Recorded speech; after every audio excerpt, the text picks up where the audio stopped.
పరిశుద్ధ గ్రంథములో నుంచి నిర్గమాకాండం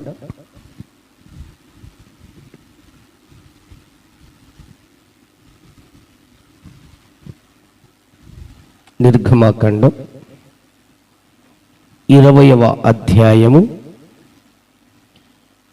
24వ వచనము. మంటి బలపీఠమును నా కొరకు చేసి దాని మీద నీ దహన బలులను, సమాధాన బలులను, నీ గొర్రెలను, నీ ఎద్దులను అర్పింపవలెను. నేను నా నామమును జ్ఞాపకార్థముగా నుంచు ప్రతి స్థలములోనూ నీ యొద్దకు వచ్చి నిన్ను ఆశీర్వదించెదను. నేను నా నామమును జ్ఞాపకార్థముగా నుంచు ప్రతి స్థలములోనూ నీ యొద్దకు వచ్చి నిన్ను ఆశీర్వదించెదను. క్రీస్తునందు ప్రియ దేవుని బిడ్డలారా, దేవదేవుడు తన ప్రియ దాసుడు, సేవకుడు మోషే ద్వారా తన ప్రజలైన ఇశ్రాయేలీయులతో మాట్లాడినటువంటి సందర్భం, సన్నివేశం మనం చదివినటువంటి లేఖన భాగం.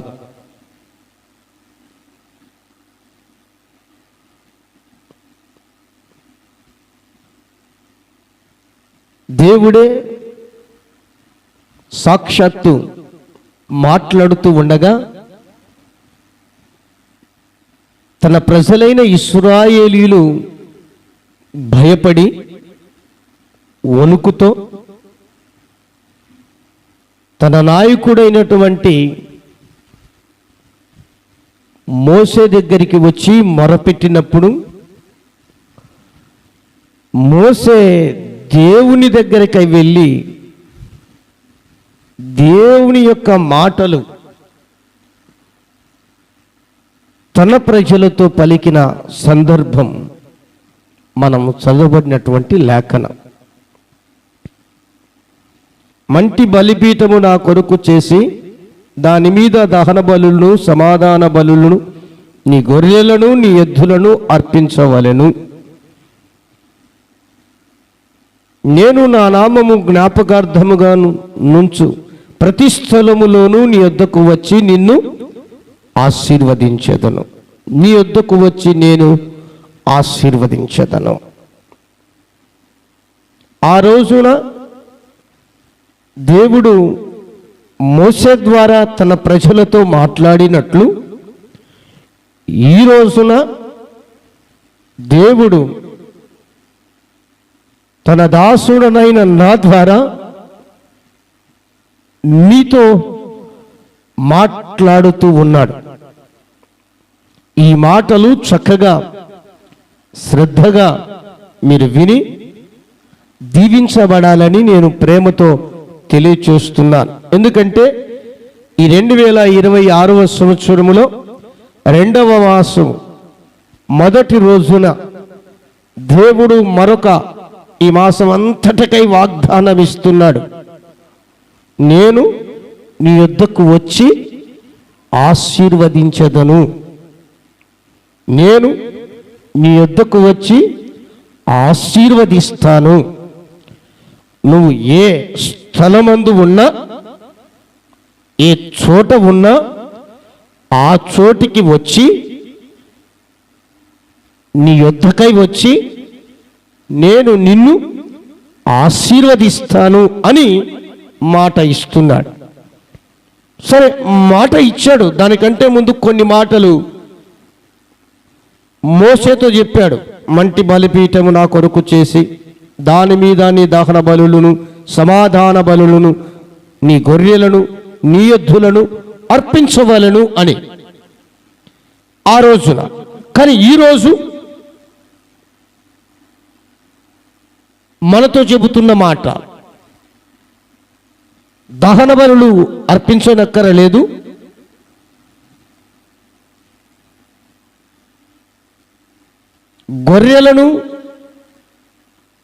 గొర్రెలను ఎద్దులను కోళ్లను అర్పించనక్కరలేదు, కేవలం నేను చెప్పే మాట విని ఆ మాటల ప్రకారంగా జీవిస్తే, బ్రతికితే,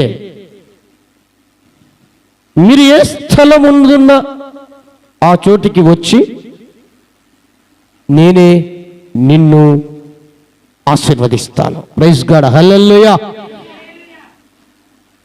అని చెబుతూ ఉన్నాడు.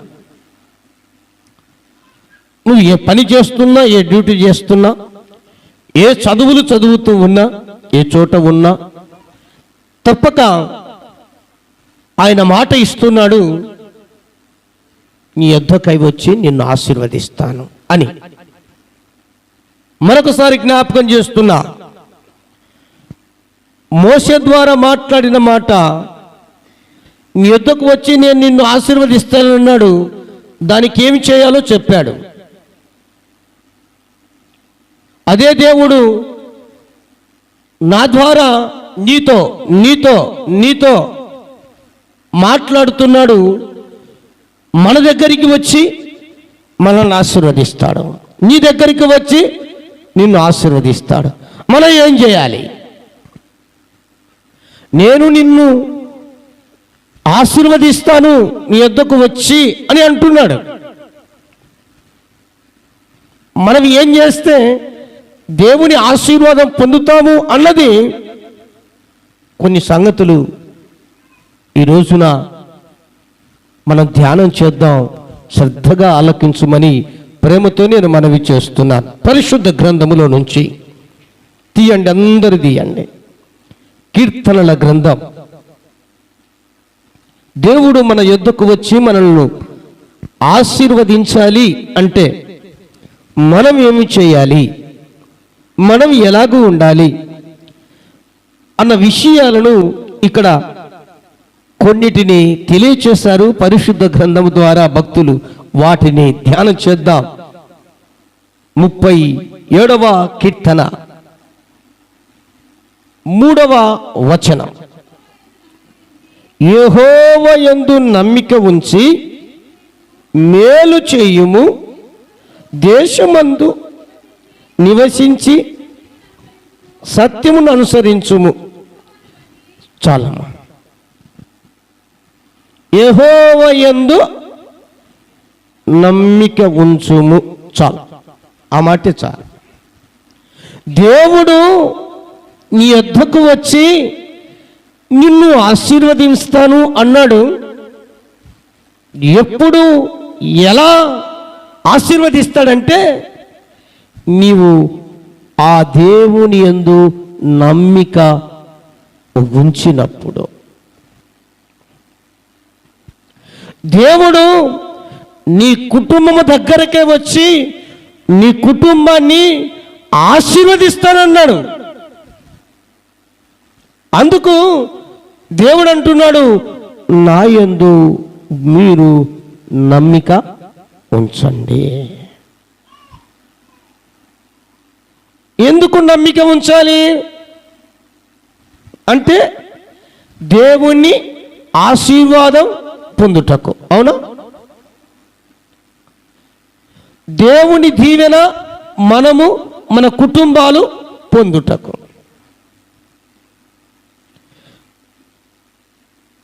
దాని కొరకు నమ్మిక ఉంచమని మాట్లాడుతున్నాడు.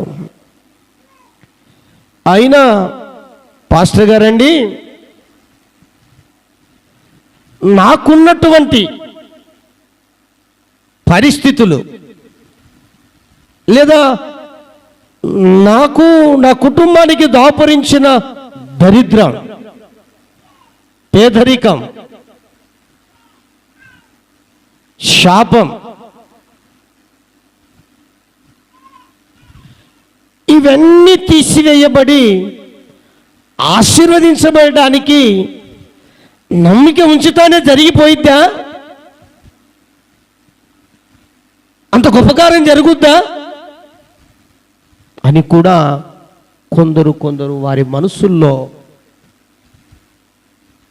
అనుమానిస్తూ ఉంటారు, అపోహలతో ఉంటారు. అందుకనే ఓ డైరెక్ట్ డేరింగ్ డాషింగ్ స్టేట్మెంట్ దేవుడు ఇచ్చాడు. ఏమని? మార్కు శుభవార్త 9వ అధ్యాయం 23వ వచనం. మార్కు శుభవార్త 9వ అధ్యాయం 23వ వచనం. అందుకు యేసు, నమ్ముట నీ వలన అయితే నమ్మువానికి సమస్తము. వావ్! నమ్ముట నీ వలన అయితే నమ్ము ప్రతివానికి సమస్తము సాధ్యమే. సమస్తము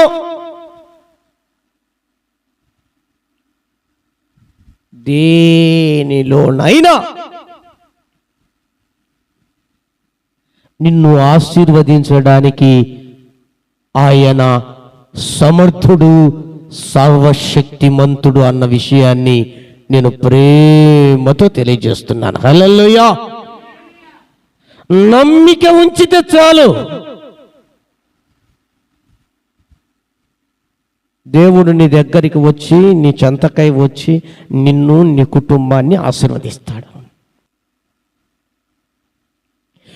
ఇంత భయంకరమైన ఈ దుస్థితిలో నుండి నేను బయటపడడం అది సాధ్యం కాదులే అని నీకు అనిపించవచ్చు. ఇంత పేదరికంలో, దరిద్రతలో ఉన్న నన్ను, నా కుటుంబాన్ని దీవిస్తాడంటే ఇది ఎలా సాధ్యమవుతాదిలే అని నీ మనసులో నీకు అనిపించవచ్చు. ఇంత అనారోగ్య పరిస్థితిలో ఉన్న నన్ను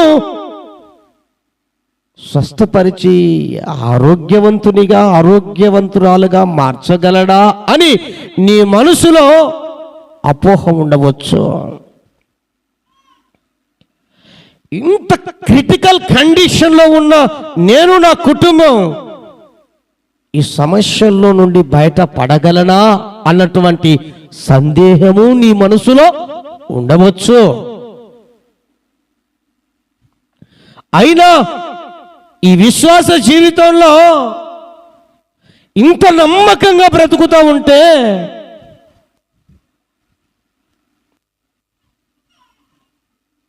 వీటిని ఎన్నడూ, ఈ ఆశీర్వాదం ఎన్నడూ పొందాలి? దేవుని ఆశీర్వాదం దేవుడు చెప్పిన మాటల ప్రకారంగా ఎప్పుడు నేను అనుభవించాలి?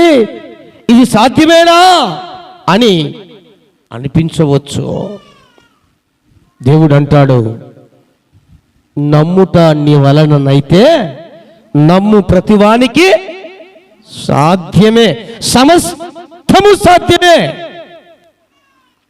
నమ్మిక ఉంచితే చాలు, దేవుని యందు నమ్మిక ఉంచితే చాలు, అంత గొప్ప కార్యం జరిగిపోయింది. హల్లెలూయా, హల్లెలూయా.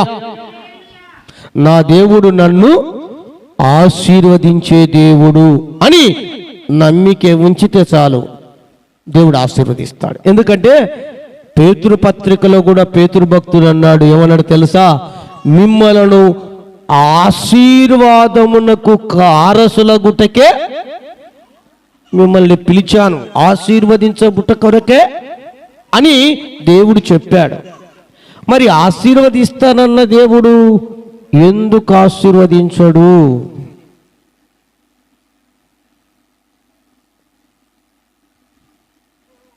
ఏమండి, ఆశీర్వదిస్తానన్న దేవుడు ఎందుకు ఆశీర్వదించడు? ఒక్కసారి యోచించండి. ఆయన మనిషి కాదు మాట తప్ప, నరుడు కాదు మాట మార్చటానికి, మనుషుడు కాదు, ఆయన గొప్ప దేవుడు. మాట చెప్పినవాడు తూచా తప్పక మాట నెరవేరుస్తాడు. ఒక పొల్లైనా ఒక సున్నైనా తప్పిపోదు. అట్టి ఆశీర్వాదం పొందాలి అంటే నమ్మకం ఉంచాలి దేవుని యందు. నమ్మకం ఉంచాలి, నమ్మాలి, నమ్మిక ఉంచాలి. ఎందుకంటే సామెతల గ్రంథంలో 28వ అధ్యాయం 20వ వచనం రాయబడింది, నమ్మకమైన వారికి మెండైన. మరి ఈ మాటలన్నీ ఉన్నాయి కదా, సమస్త జనుల కంటే హెచ్చుగా దీవిస్తాను, ఈ వాగ్దానాలు ఉన్నాయి కదా. మరి ఎందుకు దేవుడు మనల్ని ఆశీర్వదించడు?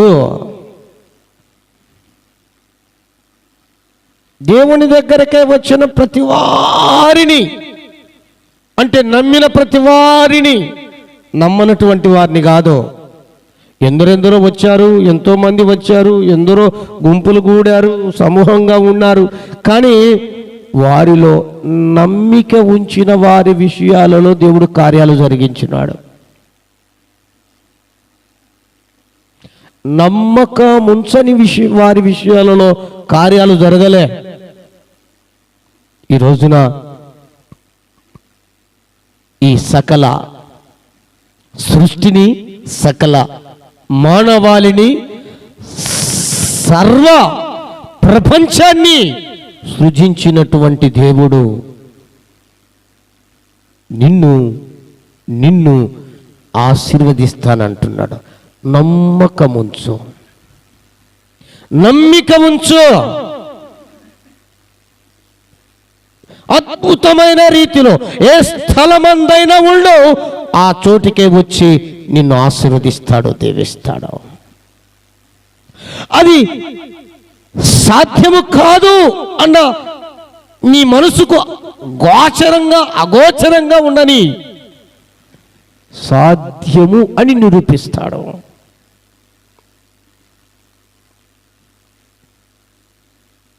అంత మంచి దేవుడు యేసుక్రీస్తు ప్రభుల వారు.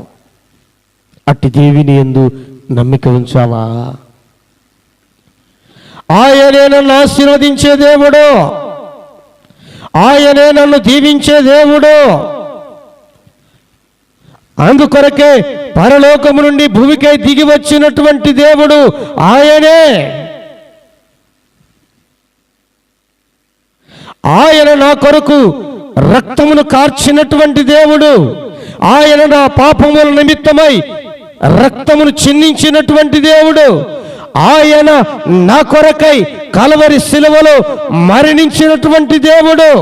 ఆయన నా కొరకై సమాధి చేయబడి తిరిగి 3వ రోజున మృత్యుంజయుడై లేచినటువంటి దేవుడు. ఆయన నన్ను ఆశీర్వదించే దేవుడు అని ఎవరైతే నమ్మిక ఉంచుతారో అట్టి వారి విషయంలో, అట్టి కుటుంబాల విషయాలలో తూచా తప్పక ఆయన ఆశీర్వదిస్తాడు. హల్లెలూయా.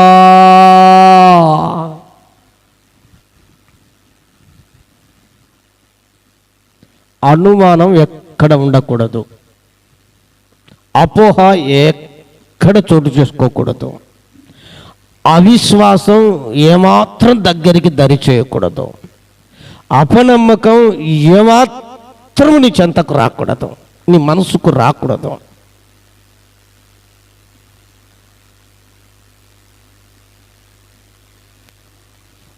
నా ప్రియ దేవుని బిడ్డ, జ్ఞాపకం చేస్తున్నాను, మనం విశ్వాసంలో ఎదగాలన్నా కూడా దేవుని యందు నమ్మకముతోనే. మనము మన సమస్యల్లో నుండి విడుదల పొందాలన్నా దేవుని యందు నమ్మకముతోనే. మనల్ని పట్టి పీడిస్తున్న అనారోగ్యము నుండి విడుదల పొంది ఆరోగ్యం పొందాలన్నా దేవుని యందు నమ్మకముతోనే. మన పిల్లల చదువుల విషయాలలో, వారి పాలన విషయాలలో ఆశీర్వదించబడాలన్నా దేవుని నమ్మకముతోనే. ఎందుకంటే ఆయన నమ్మిక మన జీవితాల్లో ఆశీర్వదిస్తుంది. దేవునికి స్తోత్రం. హల్లెలూయా. ప్రియ దేవుని బిడ్డలారా, మరి నమ్మంటే మేము నమ్మాం కదా, మేము నమ్మాము కదా. ఈ మధ్య కాలంలోనే మా తాతయ్య గారు చనిపోతే ఊరికి వెళ్ళా. మరణించిన సమయాల్లో అందరూ ఎక్కడెక్కడ వాళ్ళు అందరు వస్తారు కదండి. ఆమె మాకు సమీప బంధువే.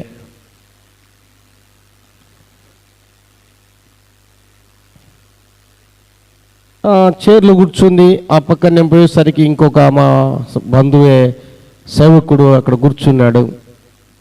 అందరం కూర్చున్నాం. మాట్లాడుతూ మాట్లాడుతూ బాగున్నారు నాయన, బాగున్నామమ్మా అని చెప్తూ మాట్లాడుతున్నాం. ఆ లోపల నా పక్కన కూర్చున్న సేవకుడు ఓ మాట చెప్తున్నాడు, నువ్వు యేసు ప్రభువుని నమ్ముకున్నావా అని అడిగాడు. ఎందుకు నమ్ముకోలేదు, నేను ఎప్పుడో నమ్ముకున్నా. మరి బాప్తిసం పొందావా? లేదు నేను బాప్తిసం తీసుకోలేదు, నేను ఎప్పుడైనా నీ దగ్గరికే వచ్చి నీ దగ్గరే పడతా, నీ దగ్గరే ఉంటా, నువ్వే చూసుకోవాలి చివరికి. ఏమండి, నమ్మకం ఉంచడం ఏమండి, దయ్యాలు నమ్ముతున్నాయి దేవుడని, దేవునికి స్తోత్రం, యేసయ్య అని. హల్లెలూయా, అవునా కదా? దయ్యాలు నమ్ముతున్నాయి యేసయ్య దేవుడని, నువ్వు నేను నమ్మేదేంది? అలా నమ్మకం కాదు. నేను నమ్మా యేసు ప్రభు దేవుడని, నేను నమ్మా అని చాలా మంది అంటున్నారు. నేను వారి దయాలతో పోల్చట్లేదు, కానీ ఎలా నమ్మాలి? దేవుణ్ణి ఎలా నమ్మాలి? యేసయ్య శక్తి సామర్థ్యాలను గ్రహించి తెలుసుకొని నమ్మాలి. అందుకనే బైబిల్లో రాయబడింది, యెహోవా ఉత్తముడని రుచి చూసి. అంటే తెలియకుండా నమ్మకూడదు, తెలుసుకోకుండా నమ్మకూడదు. ఆయన శక్తి సామర్థ్యాలేమిటి, ఆయన బలమేమిటి, ఆయన కార్యాలేమిటి, ఆయన ఎలాంటి వాడు, ఆయన ఎలాగున్నాడు, ఏ విధంగా ఉన్నాడు, ఎలాగ ఉండమన్నాడు, ఎలాగ ఉంటే ఆశీర్వదిస్తానన్నాడు, ఏ విధంగా నడిపిస్తాడు, ఆయన శక్తి సామర్థ్యాలు తెలియకుండా నమ్మకూడదు. నమ్మడం అంటే అందరు నమ్ముతున్నారు, దయ్యాలు నమ్ముతున్నాయి, ప్రయోజనం ఏంటి?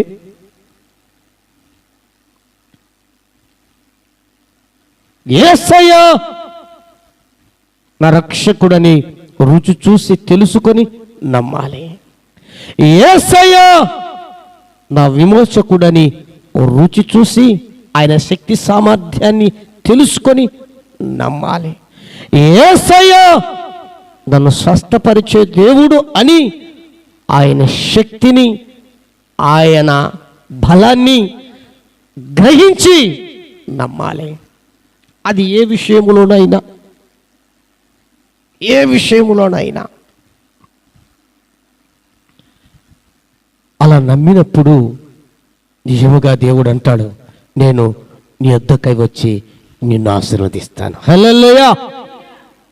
అలా ఆయన శక్తి సామర్థ్యాలను గ్రహించి గుర్తెరిగి తెలుసుకొని నమ్మితే నేను నీ కుటుంబము దగ్గరికై వచ్చి నీ కుటుంబాన్ని దీవిస్తాను. హల్లెలూయా. తప్పక ఆశీర్వదిస్తాడు. శక్తి సామర్థ్యాలు తెలియకుండా, ఆయన ఎలాంటి వాడో తెలుసుకోకుండా, ఆయన ఏ కార్యాలైనా చేయగలడని గ్రహించకుండా నమ్మితే ఊరికే గుడ్డి నమ్మకం పనికిరాదు. గుడ్డి నమ్మకం పనికిరాదు.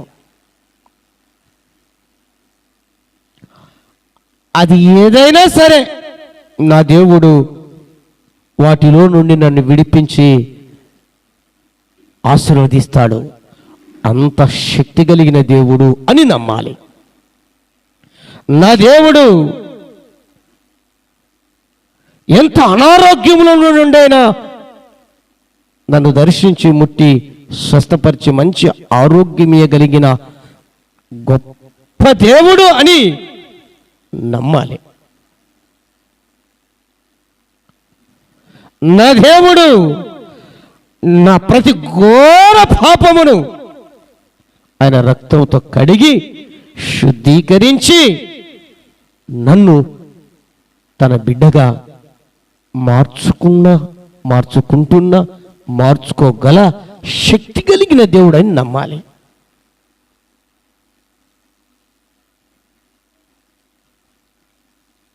ప్రతి విషయంలో ప్రియ దేవుని బిడ్డలారా గుడ్డిగా నమ్మడానికి వీల్లేదు. ఎరిగి తెలుసుకొని గ్రహించి నమ్మాలి.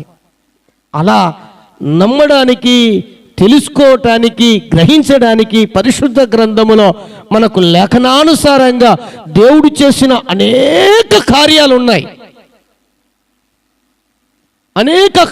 ఉన్నాయి. అవునండి. ఎంతో మంది వెంబడిస్తున్నారు, కానీ ఈయన మాత్రం ఎనుకోకుండా వెళ్తున్నాడు. ఆయన వెంట ఎంతో మంది వస్తుంటే ఈయన మాత్రం ఒకరి కోసం వెళ్తా ఉన్నాడు.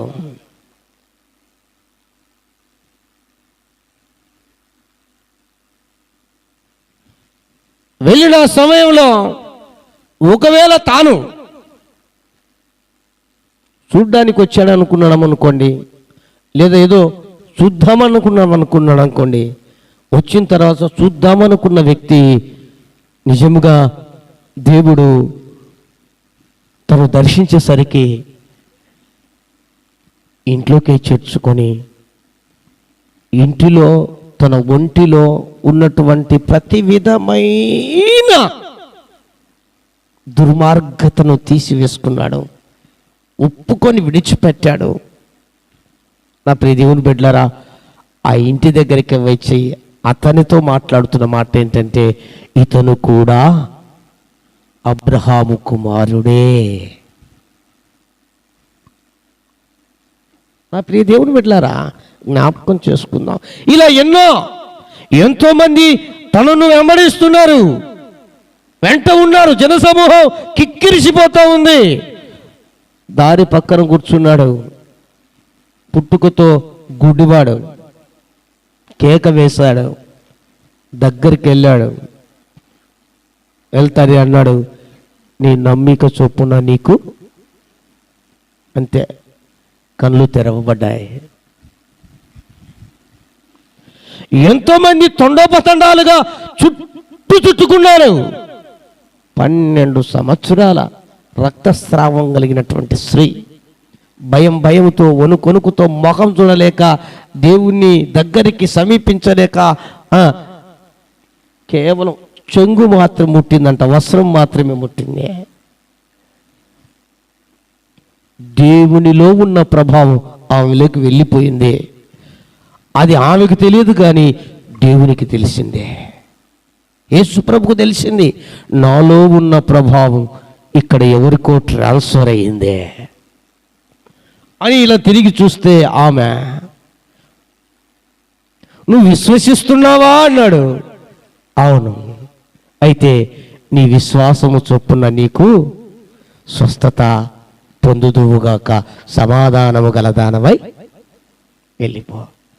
నా ప్రియ దేవుని బిడ్డలారా, నమ్మకం అన్నది ఆయన శక్తి సామర్థ్యాలను గ్రహించి నమ్మవలసి ఉంది. గుడ్డిగా నమ్మితే కుదరదు. కొంతమంది గుడ్డిగా నమ్ముతారు యేసు ప్రభువును, ఏదో ఆచార సంప్రదాయ పద్ధతుల్లో ప్రకారంగా నమ్ముతారు. ఇలా నమ్మినంత కాలం మనకు ప్రయోజనము లేదు. దేవుడు అంటాడు, నా శక్తి సామర్థ్యాలను తెలుసుకొని నమ్మండి. నేను ఎలాంటి వాడనో మీరు తెలుసుకొని నమ్మండి. నా యొక్క జీవితం ఎలాంటిదో తెలుసుకొని నమ్మండి. నేను ఎలాగ నడుచుకుంటునో తెలుసుకొని నమ్మండి. మిమ్మల్ని ఎలాగ ఉండమన్నానో గ్రహించి నమ్మండి. అలాగున ఇక్కడ ఉన్న వారిలోనైనా, వెలుపట ఉన్న వారిలోనైనా, లేక ఆన్లైన్లో చూస్తున్న వారి ప్రతి వారి విషయంలో నమ్మితే ఆయన గొప్ప కార్యాలు చేస్తాడు. హల్లెలూయా. యెహోవా యందు నమ్మిక ఉంచు, నీ వద్దకు వచ్చి నేను ఆశీర్వదిస్తానంటున్నాడు. ఇక్కడ ఉన్న ఏ చోట, కొండల్లో, లోయల్లో, గుట్టల్లో, లేదా నగరాలలో, పట్టణాలలో, లేదా విదేశాలలో, అనేక చోట్ల ఎక్కడైనా ఉండని, నమ్మిన ప్రతి వారి దగ్గరికి వచ్చి దేవుడు ఆశీర్వదించేవాడు. ప్రైజ్ గాడ్, హల్లెలూయా. అట్టి నమ్మకం నీలో ఉందా?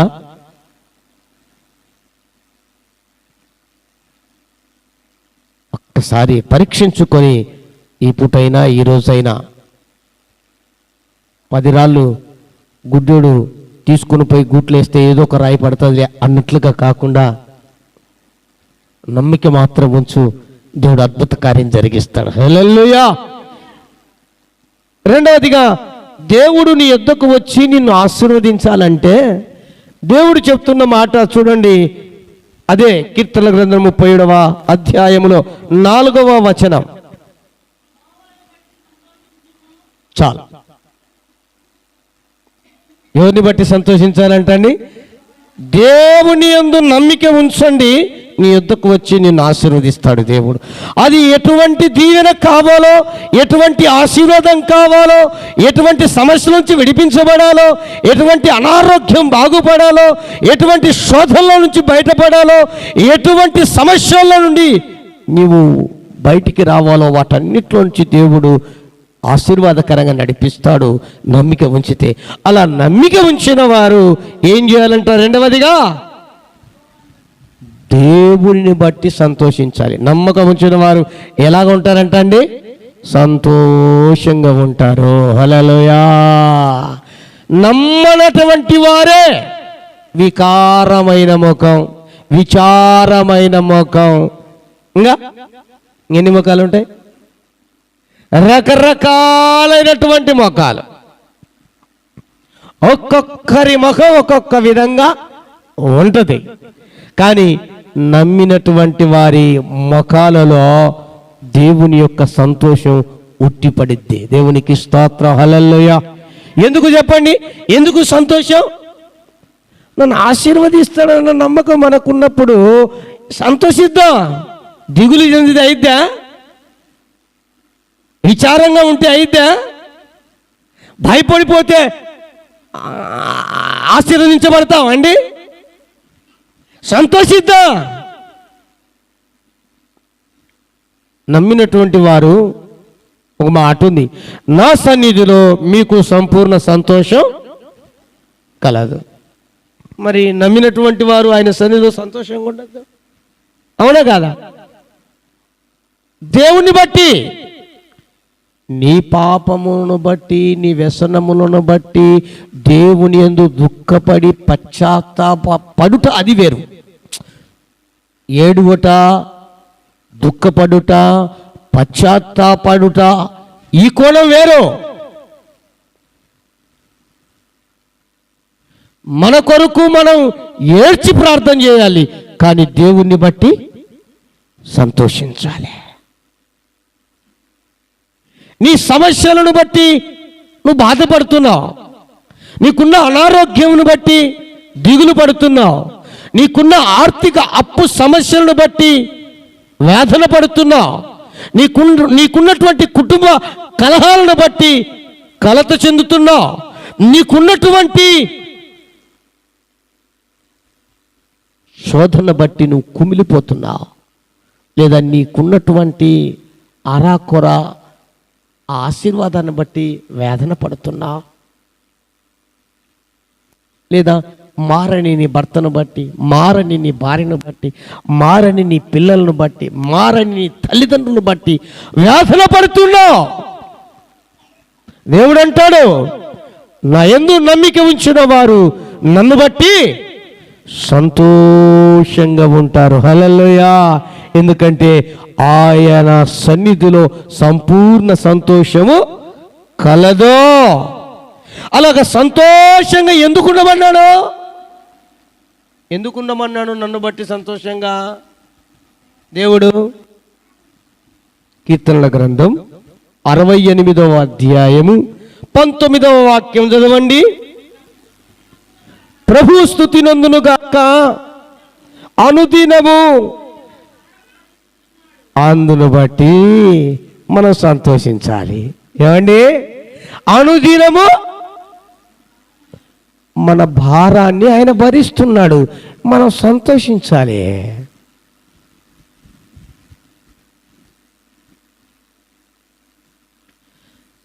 మన బరువును ఆయన భరిస్తున్నాడు, మన భారాన్ని ఆయన భరిస్తున్నాడు. అది ఒక్కరోజా 2 రోజులు అంటే అనుదినము అనుదినము అనుదినము ప్రతిరోజు నీ భారం,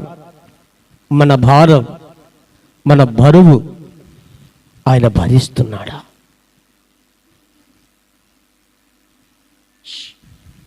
ఆయన భరిస్తున్నాడా?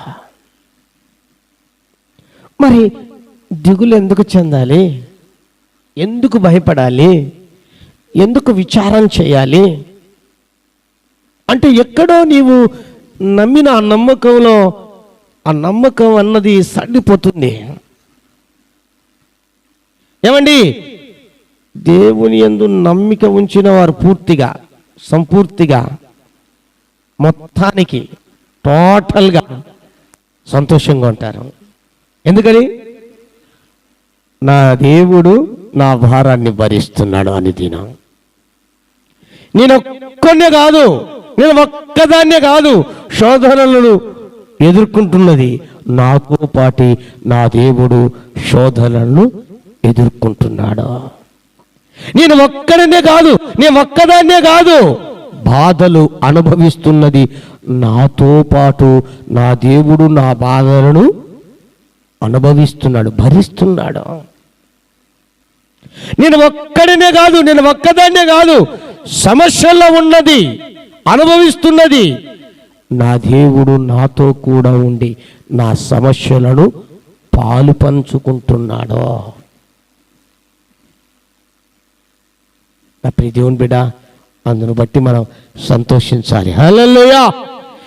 దేవుని యందు నమ్మిక ఉంచిన వారు వారికి మాత్రమే దేవుడు వారొక్కరు బాధపడుతుంటే ఊరుకోడు, వేదన పడితే ఊరుకోడు, దుఃఖపడితే ఊరుకోడు, బాధపడుతుంటే ఊరుకోడు. తాను కూడా నీ పక్షాన ఉండి బాధపడతాడు, భరిస్తాడు. కాబట్టి నువ్వు సంతోషించు. హల్లెలూయా, హల్లెలూయా. నా ప్రియ దేవుని బిడ్డ, అనుదినము ఆయన మన భారమును భరిస్తున్నాడు. అందుకనే ఆ పేతురు పత్రికలో రాయబడిన మాట, 1 పేతురు పత్రిక 5వ అధ్యాయం 7వ వచనములు అంటాడు, ఆయన మిమ్మల్ని గూర్చి చింతించుచున్నాడు కనుక మీ చింత యావత్తు ఆయన మీద వేయండి. మీ బాధ ఏమై ఉందో, మీ చింత ఏమై ఉందో, మీ దిగులు ఏమై ఉందో, మీ అనారోగ్యం ఏమైందో, మీ ఆర్థిక ఇబ్బందులు ఏమై ఉన్నాయో, లేదా నీ ఆత్మీయ జీవితంలో ఏ విధమైనటువంటి పరిస్థితులు ఉన్నాయో, లేదా నువ్వు చేస్తున్న పనిలే ఆ చోట, లేదా నువ్వు చేస్తున్న డ్యూటీలో, లేదా నువ్వు చదువుతున్న చదువుల్లో, నువ్వు ఉంటున్న ఆ ప్రదేశంలో నువ్వు ఏమై ఉన్నావో ఆయన మీద వేయి. ఎందుకంటే ఆయన అంటున్నాడు, మిమ్మల్ని గూర్చి నేను చింతిస్తున్నా. ఎవరి గురించి చింతిస్తున్నాడంట అండి? మనం దేని గురించి చింతిస్తున్నాం? మన సమస్యల గురించి, మన బాధల గురించి చింతిస్తున్నాం, మన కష్టాలను తలంచుకొని చింతిస్తున్నాం, లేదా మనకున్న పరిస్థితులను బట్టి మనం చింతిస్తున్నాం తప్ప, మరి దేవుడైతే మనల్ని గూర్చి చింతిస్తున్నాడంట. దేవునికి స్తోత్ర. హల్లెలూయా. నా కుమార్తెని ఏ విధంగా దర్శించి ఆశీర్వదించాలి, ఆమె చింతను ఏ విధంగా తీయాలి, ఆమె భయమును ఏ విధంగా తొలగించాలి, ఆయన బాధను ఏ విధంగా తీసేయాలి, ఆయన అవసరతను ఎలా తీర్చాలి, ఆయన నిన్ను గూర్చి, నీ ఆత్మీయ జీవితాన్ని గూర్చి చింతిస్తున్నాడు. కనుక నీ చింత యావత్తు ఆయన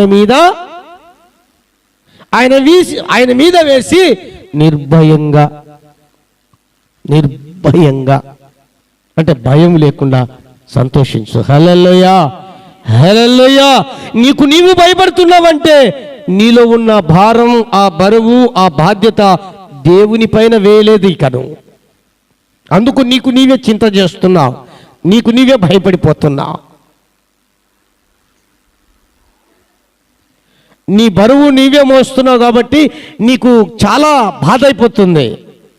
నీ కష్టాలు నీవే మోస్తున్నావు కాబట్టి నువ్వు చాలా వేదన పడుతున్నావు.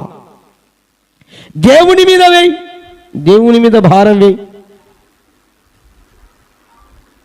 ఏమండి, మనము ఒక 50 కేజీల బస్తా బియ్యాన్ని మోసుకొని వెళ్తున్నాం, ఎత్తుకొని వెళ్తున్నాం. కొంచెం దూరం పోయేసరికి మనకు భారం అనిపిస్తుంది. మనకు తెలిసిన వారు అలా వెళ్తా అన్న చాలా బరువైనది మోస్తున్నావు, కాస్త నేను మోస్తా అని ఆ బస్తాన్ని తీసుకొని తన వీపు మీద వేసుకున్నప్పుడు ఎలాగుంటుంది మనకి? ఎంతో అమ్మయ్యా అన్నట్లుండదా అండి?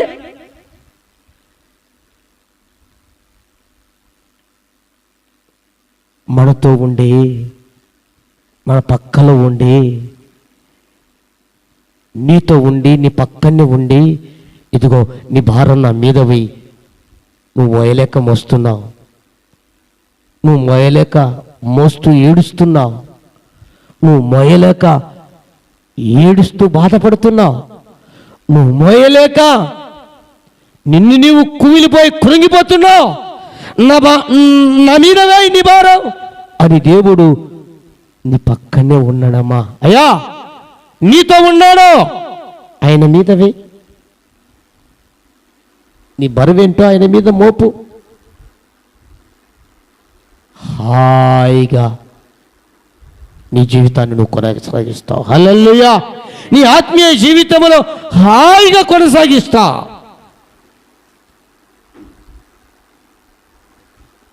అలా కాకుండా దేవుని నేను నమ్మినాను, దేవునితో నేను ముందుకెళ్తున్నాను, కానీ ఈ భారంతో, ఈ బరువుతో, ఈ యొక్క మరి పరిస్థితులతో నేను తల్లడిల్లిపోతున్నాను, నాకై నేను ఎంతగానో వేదన పడుతున్నానని నీకు నీవే కృంగిపోయినంత కాలం, బాధపడుతున్నంత కాలం, నీకు నీవే బరువు మోస్తున్నంత కాలం, ప్రియ దేవుని బిడ్డ, నీకు నెమ్మది ఉండదు.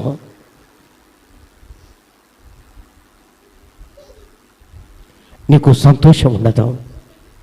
నీకు నీవే భరిస్తూ భారం మోస్తున్నంత వరకు నీకు నెమ్మది ఉండదు, సంతోషం ఉండదు.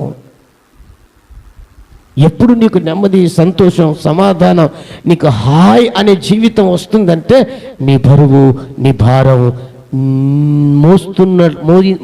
మోయాలని నీ ప్రక్కలో ఉన్న దేవుని మీద మోపితే, నీ వెంటాడుతూ, నీ వెంటనే ఉంటూ, నీతోనే నడుస్తున్నటువంటి ఆ దేవుని పైన నీ భారం మోపితే నీ ఆత్మీయ జీవితం తేలికగా నడిపించబడుతుంది. హల్లెలూయా!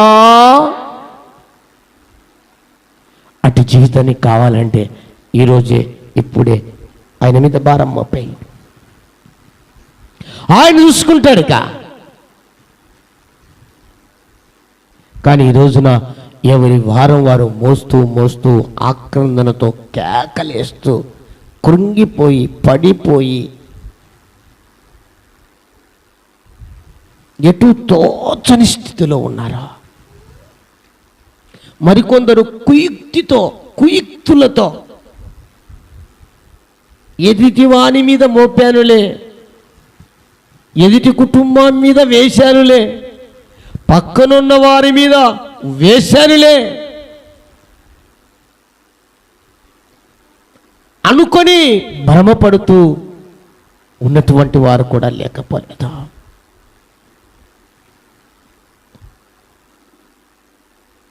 నా ప్రియ దేవుని బిడ్డ, నీకై నువ్వు ఎంత కష్టపడినా, నీకై నువ్వు ఎంత శ్రమ పడినా, నీకై నువ్వు ఎంత భారం మోసినా సంతోషంగా లేదా ఆ భారం నీ నుండి విడిపించబడి తేలిగ్గా ఉండటానికి అవకాశం ఉండదు. దేవుని పైన మోపాలి. నేను ఇదివరకే చెప్పాను,